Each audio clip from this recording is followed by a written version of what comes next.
mais je suis aussi pas inquiet, mais observateur sur ce que ça peut faire dans la manière où ça pourrait nuire aux journalistes, dans la manière où on va avoir une multitude de contenus et on va pas savoir qui va être l'auteur parce que ça peut être une IA. Je pense la plus-value du journaliste justement par rapport à l'IA, c'est de montrer justement qu'il vérifie les informations, qu'il a un contexte, une histoire, qu'il connaît vraiment le domaine. D'ailleurs, la plupart des journalistes spécialisés ont fait des études de droit, pour beaucoup. Et après, quand tu as un scoop aussi, alors ça me rappelle, il y a quelques années, j'ai eu la chance d'avoir le rapport sur la profession d'avocat de Camille Aéry. Alors déjà, j'avais suivi la commission, ses travaux, il m'avait permis de suivre en exclu ses travaux. Et puis, la veille, avant de rendre son rapport au garde des Sceaux, il m'avait donné le rapport papier. Alors évidemment, il me l'avait donné au papier pour pas que j'aille trop vite, pour qu'il puisse rendre son rapport le lendemain au garde des Sceaux. Et 1 heure après, donc j'ai balancé le papier sur le rapport sur la profession d'avocat de Camille Aéry et j'ai fait 50 000 vues en 1 heure.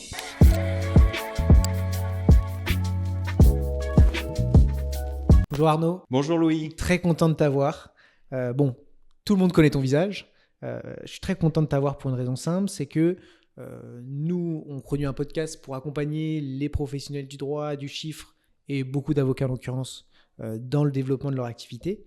Et je suis content d'avoir un acteur comme toi qui connaît extrêmement bien et qui est très présent dans les médias et dans la presse en règle générale autour de ce secteur pour leur donner des clés. Essayer de comprendre qui tu es, comment tu fonctionnes, comment le média fonctionne pour que eux puissent se dire ok, comment je vais pouvoir bosser avec Arnaud, comment je vais pouvoir lui faciliter la vie. Donc toi, c'est l'occasion de faire passer des petits messages que tu n'as peut-être pas trop l'habitude de donner en antenne, si je peux me permettre. Et puis aussi en apprendre plus sur toi, parce que je trouve ça toujours intéressant quand on voit quelqu'un autant passer partout, connaître un peu son parcours. Exactement. Voilà. Donc je te laisse te présenter dans un premier temps, et ensuite j'ai plein de questions. Donc, je suis Arnaud Dumouriez, donc directeur de la rédaction de Legal News et du Monde du Droit. J'ai une formation de juriste et donc j'ai commencé tout d'abord comme documentaliste juridique dans des cabinets d'avocats spécialisés, dans des cabinets internationaux. Et puis rapidement, j'ai eu le goût de l'écriture. Déjà, j'écrivais pour les cabinets d'avocats dans leurs newsletters, sur les sites internet. C'était le début des sites web dans les années 2000 où on commençait à partager de l'information et ça m'a plu tout de suite. Et j'ai créé un site personnel, juridiconline.com, que j'ai appelé le portail du droit en ligne, où j'ai fait de la veille du juridique sur mon temps libre, le soir, les week-ends. Et ça a tellement bien fonctionné, je suis arrivé rapidement à 50 000 visiteurs par mois, que ça s'est su dans l'édition juridique et j'ai été débauché dans l'édition juridique jusqu'à, en 2010, prendre les rênes de Legal News et du Monde du Droit. Donc 2 publications dont j'assure la direction de la rédaction. Donc Legal News, un site de veille juridique sur abonnement à destination des avocats, des notaires. On a la déclinaison avocat-juriste sur legalnews.fr et la déclinaison notaire sur Legal News Notaire.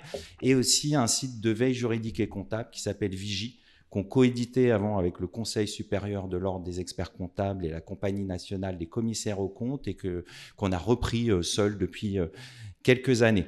Donc, ça fait 15 ans que je suis à la tête de cette rédaction et que j'anime Legal News et le Monde du Droit. Et ce qui est intéressant de voir aussi, c'est que je ne suis pas seul, j'ai une équipe derrière et ça fait 15 ans qu'elle est à mes côtés et qu'on peut développer comme ça ces 2 médias que sont Legal News et le Monde du Droit. Vous êtes combien en tout ?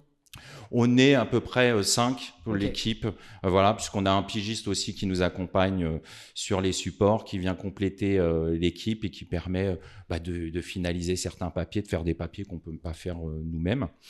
La différence entre Legal News et le Monde du Droit, c'est que Legal News est sur abonnement, donc c'est un circuit fermé, on ne peut pas accéder au contenu si on n'est pas abonné, tandis que le Monde du Droit a un modèle plus ouvert, avec des contenus gratuits.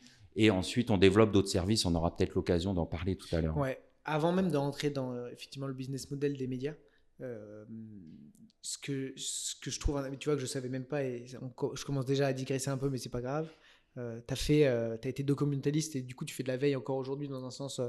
Comment aujourd'hui tu fais une bonne veille pour toi, une bonne veille juridique, et quelles clés pour toi doit utiliser un cabinet pour derrière produire des contenus, enfin produire juridiquement de manière qualitative? Alors, c'est extrêmement intéressant comme question. D'ailleurs, j'assure des cours pour Paris 1 et Ouais. Paris 2 sur la veille juridique. Et qu'est-ce que j'explique aux étudiants? Que maintenant, la veille juridique, elle se fait essentiellement sur les réseaux sociaux. Ok. Pourquoi? Parce que c'est l'immédiateté de l'information et les journalistes eux-mêmes, c'est l'endroit où ils sont le plus présents, où ils vont diffuser l'information. Donc, premièrement, utiliser les réseaux sociaux. Après, il faut connaître les codes propres à certains réseaux sociaux. Je ne rentre pas dans les détails, mais les codes de X ne sont pas les mêmes que ceux de LinkedIn ou que de Instagram, par exemple. Donc, il faut connaître les codes aussi des réseaux sociaux. Et après, s'abonner aux comptes importants qui diffusent les bonnes informations. Il va y en avoir des différents selon les réseaux sociaux, pareil, mais il y a plein de... D'abord, les journalistes, évidemment, c'est les premières sources d'information. Donc, essayer de repérer les journalistes spécialisés pour justement avoir les bonnes infos. Après, il y a la presse traditionnelle. Et puis après, il va y avoir aussi tous les professionnels du droit qui eux-mêmes sont sur les réseaux. Ça va être des avocats, des juristes, des magistrats, enfin tout l'écosystème, des legal tech aussi, qui diffusent de l'information. Donc ça, c'est important. Et après, évidemment, il y a les sources traditionnelles, donc les éditeurs juridiques classiques que connaissent bien les étudiants en droit et les professionnels du droit. Donc on va retrouver vraiment de l'information à valeur ajoutée, qui va pouvoir être complémentaire ou pousser des informations plus importantes. Et puis après, je dirais, il reste encore le papier, même si on est très numérique maintenant. L'information s'est digitalisée depuis une vingtaine d'années. Il y a encore des sources papier qui restent importantes dans le domaine du droit. Ouais. Ce qui est limite un plaisir d'avoir c'est limite la Madeleine de Proust pour certains d'aller ouvrir la revue. Tout à fait, tout à fait. Et puis il y a des études qui sont très conséquentes en papier, qui sont difficiles de mettre, d'avoir la même lecture au format numérique. Comment, pour toi, on travaille avec des acteurs comme vous? C'est-à-dire comment, moi je suis avocat, je sais pas, je monte mon cabinet ou alors je suis un cabinet de niche sur un sujet. J'ai besoin de me faire connaître et aussi j'ai envie de commencer à entretenir une relation avec un média comme le vôtre. Comment ça se passe? Alors c'est assez simple, il suffit de nous contacter. Déjà, il y a les adresses de la rédaction, rédaction@lemondedudroit.fr ou rédaction@legalnews.fr. Donc on peut nous contacter par un simple mail.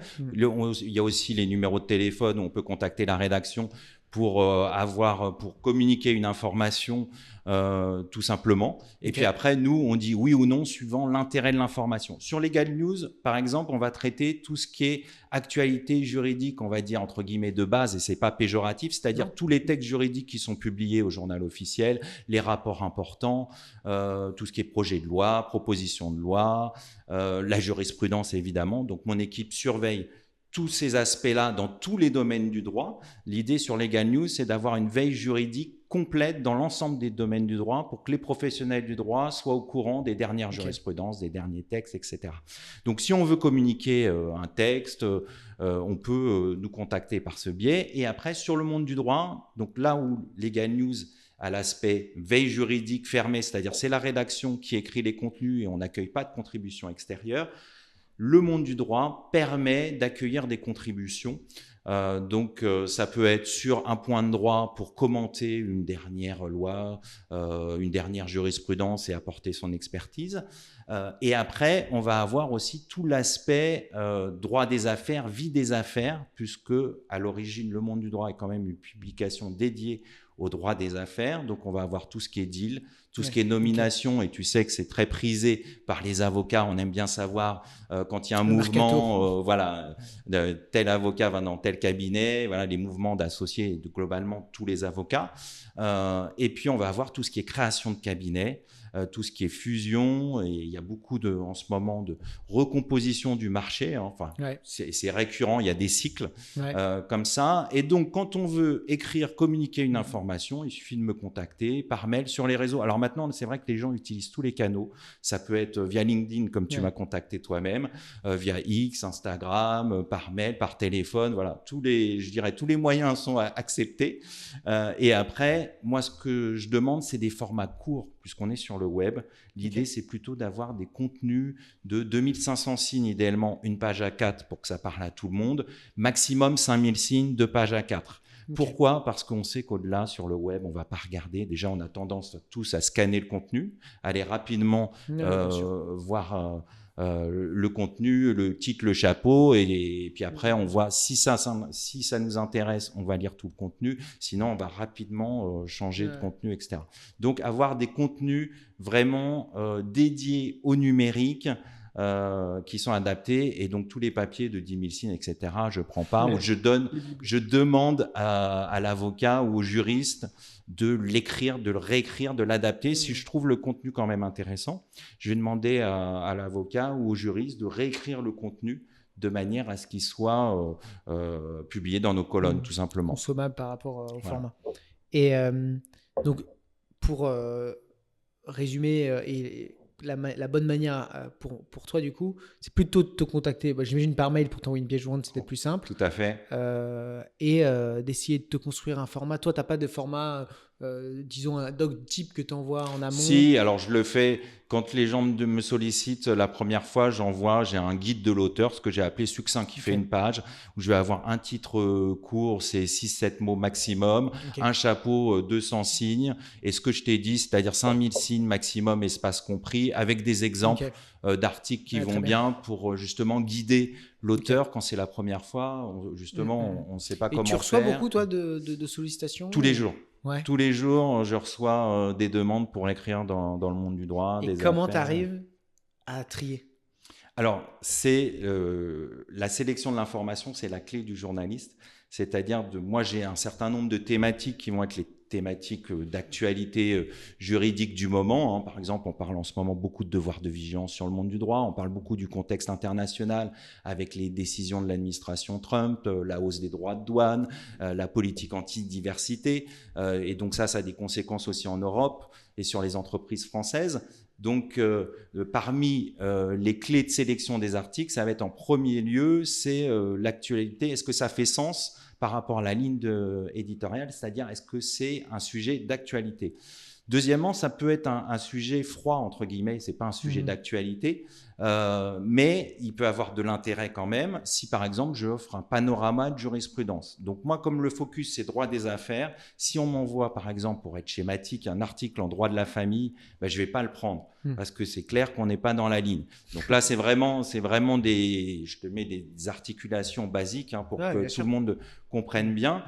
Mais après, ça va être plus complexe aussi. Ça va être aussi, parfois, il y a un sujet qui peut être intéressant, mais je l'ai déjà traité. Donc forcément, je ne vais pas le prendre, sauf s'il y a un nouvel angle, s'il y a un nouvel aspect que je n'ai pas traité. Par exemple, récemment, j'ai publié un article sur l'intelligence artificielle et le devoir de vigilance, alors que j'avais publié énormément d'articles sur l'IA, parce que comme tu le sais, c'est le sujet du moment, mais je n'avais pas publié sur cet angle intelligence artificielle et devoir de vigilance, les implications. Donc voilà, j'ai choisi de le publier. Mais là, il rentre deux cases. C'est quand même un sujet d'actu et en plus un angle Exactement. J'imagine que plus tu causes de cases, plus il y a de chances d'être publié. Exactement. Et tu as conscience un peu du nombre de refus par rapport au nombre de... Parce que j'imagine... Et c'est difficile en tant que journaliste de devoir dire non, mais au bout d'un moment, ça devient routinier. Mais comment tu arrives à te dire... par exemple, quelqu'un qui publie, il t'envoie des trucs tous les jours, il y a un moment, tu lui dis non, mais concentre-toi sur un bon article par mois. Enfin, comment tu arrives à... Alors, c'est intéressant ce que tu dis sur la personne qui veut publier de manière régulière. J'essaye de faire tourner les signatures, entre guillemets, que ce ne soit pas toujours les mêmes auteurs. Donc ça, c'est important pour moi aussi, ça rentre dans ma ligne éditoriale, c'est-à-dire que j'essaye d'espacer les publications. Évidemment, depuis 15 ans, il y a des gens qui ont publié régulièrement et c'est tout à fait normal.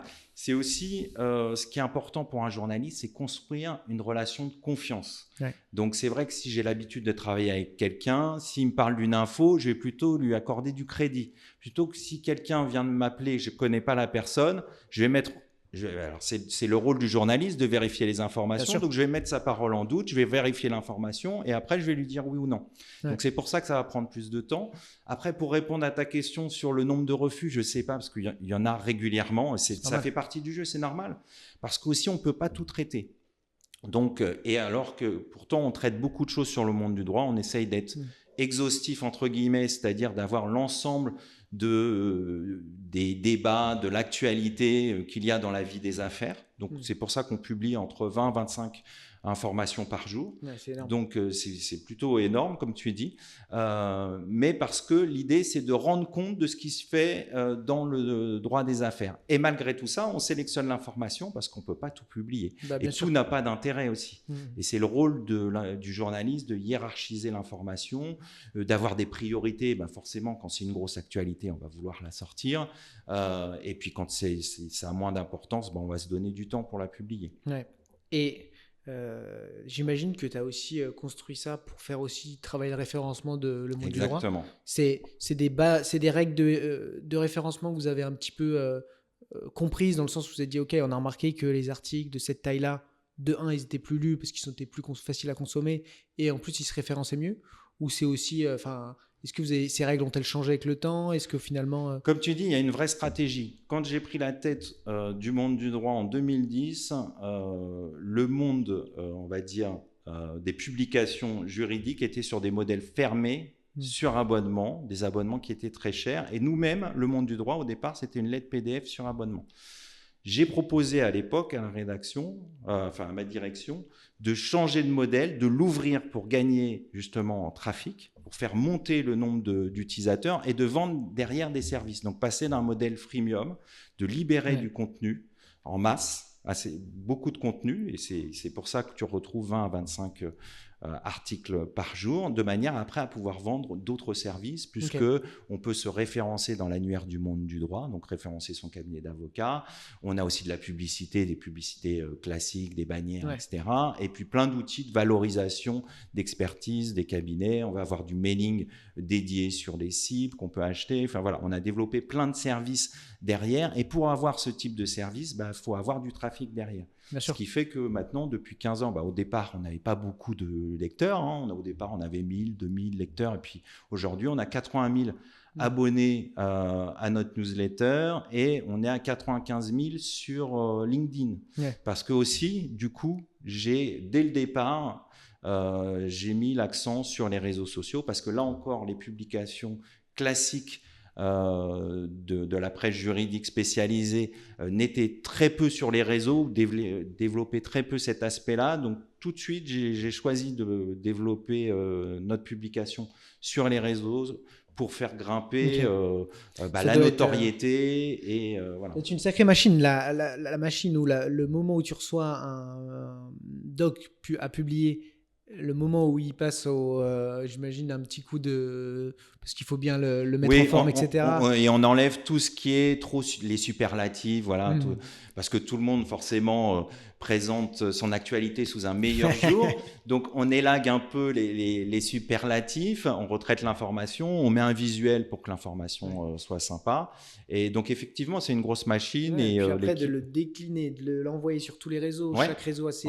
J'imagine que tu dois un peu adapter pour chaque réseau. Tout à fait. Je ne sais pas si tu utilises un outil d'ailleurs, type Buffer ou un truc comme ça. Non, j'ai choisi plutôt d'utiliser les outils classiques de LinkedIn et Instagram. Par contre, je programme les publications. Ça, c'est important. Je les espace, je les programme de manière à avoir de l'information régulièrement sur les réseaux, en continu, et d'être toujours l'impression d'être toujours présent. Et d'ailleurs, les gens, quand ils me rencontrent, ils me disent « Mais tu es toujours là ?»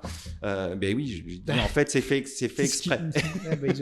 Enfin, c'est pas compliqué en plus aujourd'hui. Mais à l'époque, tu pouvais pas en plus. Non. Enfin, il y a 4 ans, je suis sûr que vous pouvez programmer. Non, on pouvait pas. Et il y avait des outils pour ça, mais c'est vrai que ça doit être une sacrée machine. Sachant que vous êtes 5, donc doit bosser à fond. Mais bon, c'est le jeu du média. Bien sûr.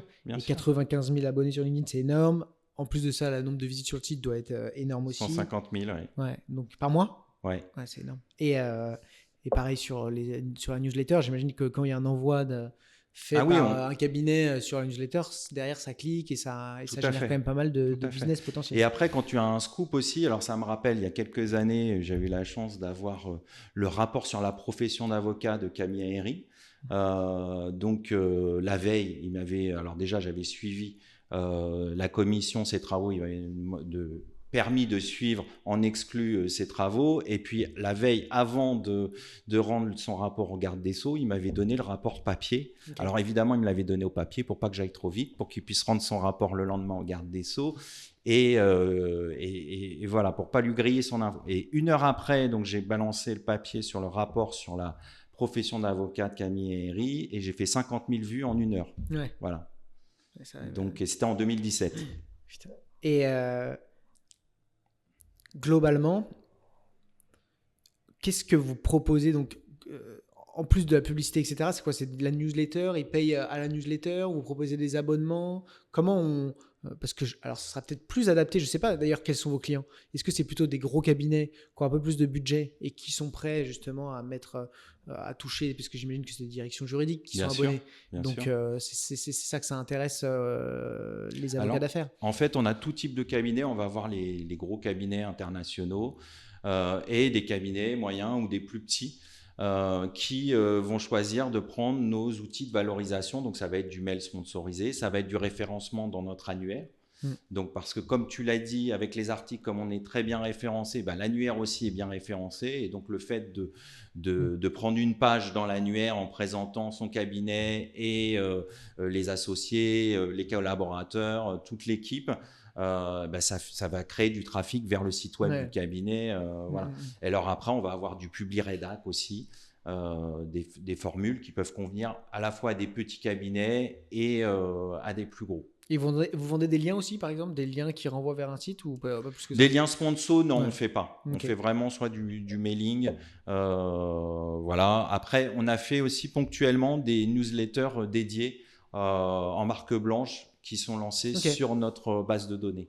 Bah, non, mais s'il y a vraiment tous les directeurs juridiques de la place qui écoutent, c'est puissant.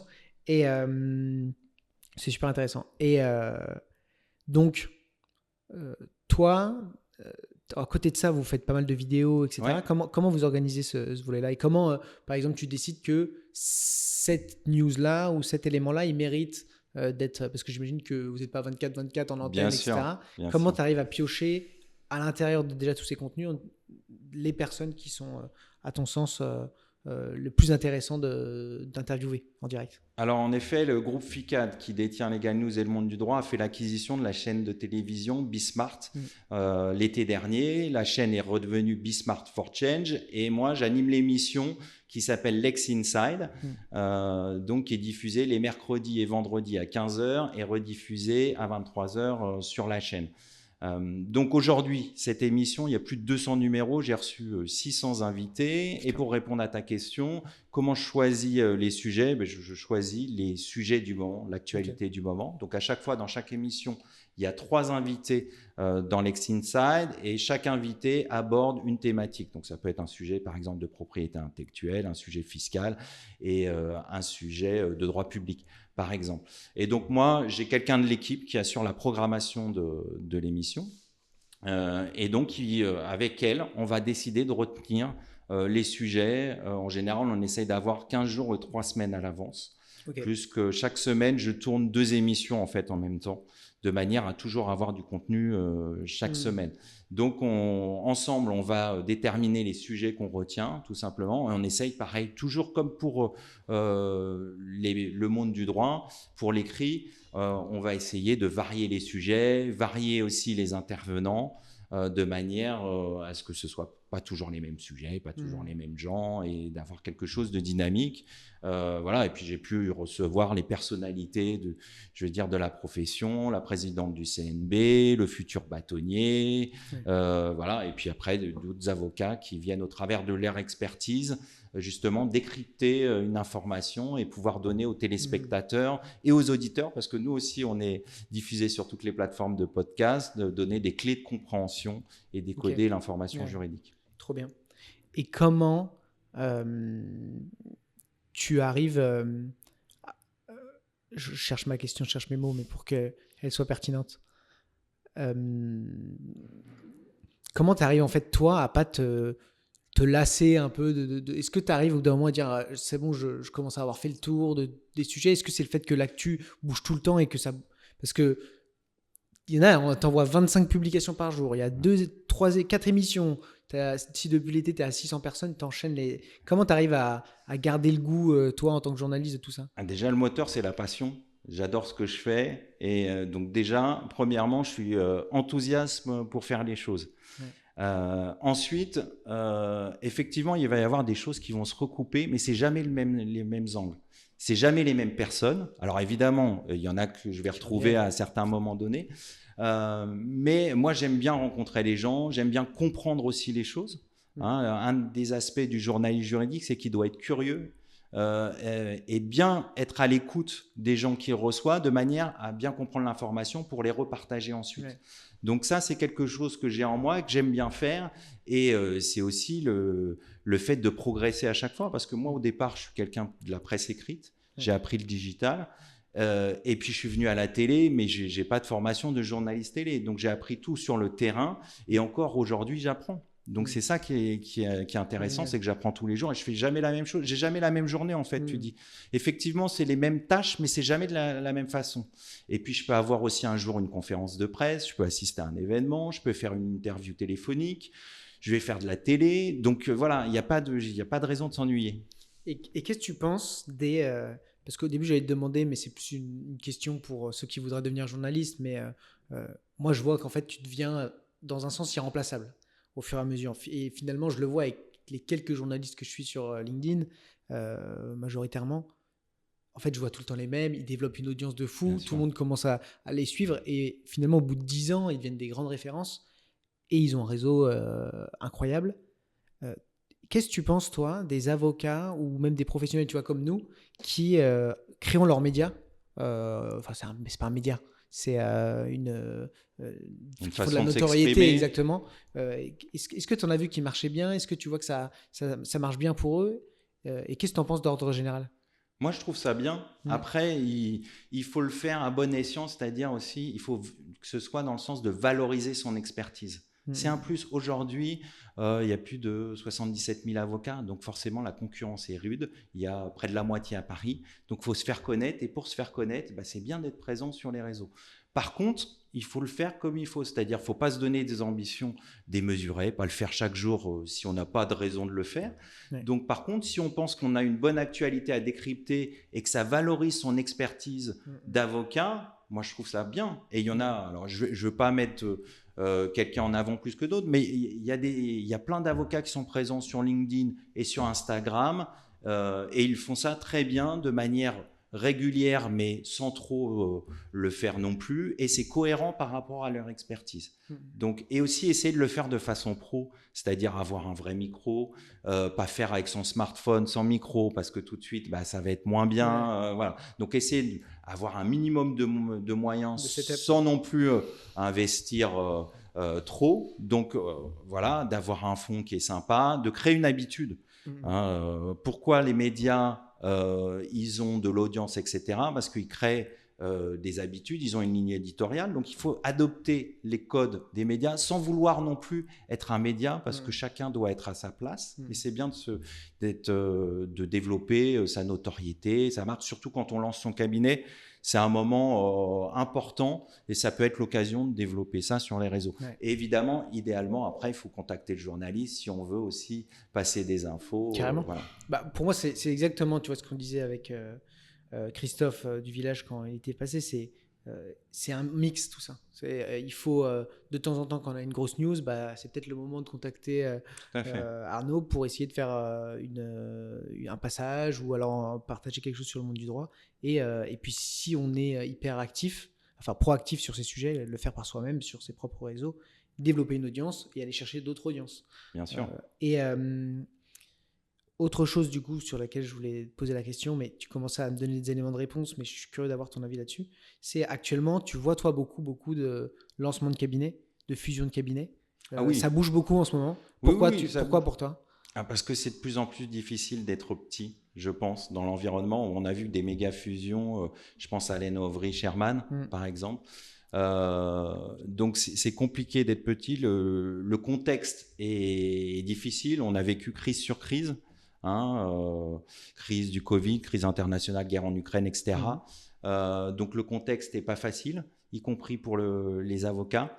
Donc voilà. Et puis des créations de cabinets, il y a aussi des questions de moments. Alors il y a des cycles, il y a des périodes comme ça. Et après, ça paraît normal aussi quand on a 15 ans, 20 ans d'exercice dans un cabinet, qu'on veuille au bout d'un moment créer son cabinet et avoir son indépendance. Mais on constate qu'il y a beaucoup, au bout de 5 ans, c'est comme les startups. Au bout de 5 ans, en général, on fait le bilan. Donc soit on a passé le step, soit on revient dans un cabinet. Donc il y a des mouvements comme ça. Mais moi, ce que je constate, c'est que c'est compliqué d'être petit aujourd'hui. Il faut. Toi, tu préconises pas de. Alors, bien que ça dépend, j'imagine, des ambitions de chacun, mais tu préconises pas de lancer son cabinet aujourd'hui? Bah si, il faut pas se. Alors, mais c'est pas ce que je dis. Il faut pas freiner les ambitions. Voilà, non, on peut se lancer. Ce que je dis, c'est simplement le contexte qui est compliqué. Mais non, il faut pas brider les initiatives, bien au contraire. Parce que je pense que moi, je suis dans ce milieu depuis, j'ai pas fait 5 ans, enfin ça fait 4 ans, quelque chose comme ça. Et je me rends pas compte, mais j'ai l'impression que ça énormément d'ouverture de cabinet. Et toi, qui en as vu du coup pas mal quand même des lancements, est-ce que tu as remarqué quelques facteurs qui font qu'un lancement est plus réussi qu'un autre? Je pense notamment au fait de se spécialiser, d'avoir une expertise précise ou d'avoir un secteur, un positionnement un peu plus niché que arriver et dire moi je fais de tout. Qu'est-ce que toi tu as remarqué? Qu'est-ce qui te semblait le plus pertinent et qui tu vois surtout rester encore aujourd'hui, quoi? Effectivement, la spécialisation, ça peut être un bon moyen de différenciation quand on lance un cabinet, mais je pense le nerf de la guerre, c'est comme quand on monte une entreprise, c'est avoir un business plan, avoir les codes de l'entreprise. C'est-à-dire aujourd'hui, un cabinet d'avocats, c'est une entreprise. Donc, il faut avoir un business plan, il faut voir avec qui on s'associe, si c'est les bonnes personnes. Ça, c'est important, l'affectio societatis. Voilà, bien réfléchir à la complémentarité des associés, par exemple, et aussi comment on voit le développement, être synchro sur le développement du cabinet. Parce qu'on voit beaucoup d'avocats, c'est classique, c'est l'histoire des avocats, on se sépare beaucoup, parce que justement au départ on ne s'est pas bien entendu, on pensait avoir la même vision, mais en fait non. Donc bien penser à ces choses-là, aussi avoir la rentabilité, il faut aujourd'hui penser au business, à se développer, comment je vais rentrer des dossiers, voilà, voir la concurrence, faire un benchmark. Des choses qui me semblent classiques pour une entreprise que les avocats doivent adopter. Mais ce que je constate, c'est que beaucoup ont intégré ces choses-là. Ouais, ok, très clair. Et toi, qu'est-ce que tu recherches là avec, notamment, je pense à l'IA et au fait que le monde est en train de pas mal bouger. Qu'est-ce que tu envisages pour le média? Comment tu vois les choses évoluer sur les prochaines années en matière de presse spécialisée? Est-ce que ça fait peur? Est-ce que finalement, non, au contraire, tu te dis, oula, on va pouvoir encore plus envoyer et ça va être génial? Comment tu vois les choses? Alors moi, je suis assez observateur. J'ai du mal à avoir une tendance. Ce qui est sûr, c'est que ça va quand même bouleverser les choses dans la mesure où n'importe qui peut écrire n'importe quoi, entre guillemets. C'est-à-dire, on peut faire des textes à la chaîne, à la volée, rapidement, sans connaître un sujet. Donc ça, si on ne le maîtrise pas, ça peut avoir des conséquences assez dommageables, c'est-à-dire que les gens vont trouver des articles, ils vont penser justement que c'est un journaliste qui l'a écrit et c'est l'IA qui l'a rédigé. Donc ça, c'est un vrai défi pour le journaliste, c'est d'arriver à montrer sa valeur ajoutée. Mais je pense que dans ce contexte-là, le journaliste, justement, du fait qu'il connaît les codes, qu'il connaît aussi les personnes, l'environnement, il va pouvoir se servir aussi de l'IA. Et de manière à, par exemple, reformuler des titres, refaire des chapeaux, et aussi vraiment le prendre comme un outil et montrer sa plus-value par rapport à l'intelligence artificielle. Donc l'utiliser aussi sur certaines tâches. Moi, je vois bien sur les titres et les chapeaux, je le fais déjà. Des fois, j'ai des idées, on tourne en rond. Je teste. Par exemple, j'aime bien Perplexity parce que justement, il y a les sources et je trouve que les propositions sont C'est vrai que c'est sont pertinent. intéressantes. Donc là, pour les titres, les chapeaux, ça peut être pas mal. Je teste aussi sur des générations de newsletters, justement, en mettant des titres. Je sais qu'il y a certains médias comme Numérama qui fait déjà ça. Moi, je suis pas allé jusque-là, mais en tout cas, je teste pour voir comment ça fonctionne. Mais je suis aussi pas inquiet, mais observateur sur ce que ça peut faire, dans la manière où ça pourrait nuire aux journalistes. Dans la manière où on va avoir une multitude de contenus et on va pas savoir qui va être l'auteur parce que ça peut être une IA, alors que le journaliste spécialisé, il va vérifier l'information, il connaît aussi le contexte. Vous devenez des garants de ça. Voilà. Donc, je pense la plus-value du journaliste justement par rapport à l'IA, c'est de montrer justement qu'il vérifie les informations, qu'il a un contexte, une histoire, qu'il connaît vraiment le domaine. D'ailleurs, la plupart des journalistes spécialisés ont fait des études de droit, pour beaucoup. Donc, qui connaissent les choses de façon fine. Et vous, à titre, ce qu'on vous envoie quotidiennement, tu remarques des fois, j'avais posé la même question à Christophe, mais c'était... Est-ce que tu vois que ça a été généré par l'IA parfois et tu dis, bon là, foutez pas de ma gueule, refaites-le de manière... Même si le fond était peut-être bon, mais ça se voit trop, quoi. Ça a pu arriver, mais ça reste marginal pour l'instant. Voilà. Donc, c'est aussi parce que j'ai déjà un réseau important de confiance et je pense. Mais après, comme Christophe, ça arrive et je pense que j'en aurai d'autres. Ouais, c'est sûr. C'est sûr. Et à titre personnel, qu'est-ce qu'on te souhaite ? Écoute, si tu suis Lex Inside, je conclue toujours mes émissions par rester curieux et informé. Donc, garder cette curiosité et d'être toujours bien informé. Et aussi sur LinkedIn, j'ai envie de dépasser la barrière des 100 000. Puisque comme je t'ai dit tout à l'heure, on est à 95 000. Donc, passer cette barrière. Pas tarder, là. Vous êtes quoi, 2000 par mois Non, on est moins. On est autour mais là, de vous avez 800 touché par mois. Une belle partie de... Ouais. Mais je pense là, c'est le plus dur parce que vous grappillez. Exactement. Là, on est après presque tout l'écosystème, donc c'est compliqué de monter. Il faudrait s'ouvrir. Il n'y a pas de... Est-ce qu'il y a d'autres médias qui vont être, tu penses, vont être ouverts autour de ce que vous faites déjà ? Vous allez ouvrir sur d'autres sujets ou pas du tout Oui, moi je suis plutôt ouvert pour changer les choses. J'aime bien tester, donc pourquoi pas, oui, tout à fait. Pour aller chercher d'autres bien sûr. métiers un peu équivalents. Ouais, mais il y a déjà aussi quelques années, j'avais ouvert vers les politiques pour justement toucher une autre. Donc j'avais fait des interviews de politiques. D'ailleurs, j'avais eu le président Macron en 2022, son programme justice. En exclu sur le monde du droit. Donc ça fait partie des choses, effectivement, d'autres sujets, d'autres populations pour faire grandir pour aller chercher les 5000 qui restent. Oui, exactement. Et merci à toi, Arnaud. Écoute, super intéressant. On te contacte du coup soit par mail, soit sur LinkedIn si on a besoin de bosser avec vous. Et puis, hâte de voir la suite. Mais je vois que ça dépote. Je pensais même pas que vous étiez à 25, mais ça m'étonne même pas. Enfin, on vous voit tout le temps, donc il y a un moment, il n'y a pas de secret. Merci à toi, c'était très sympa.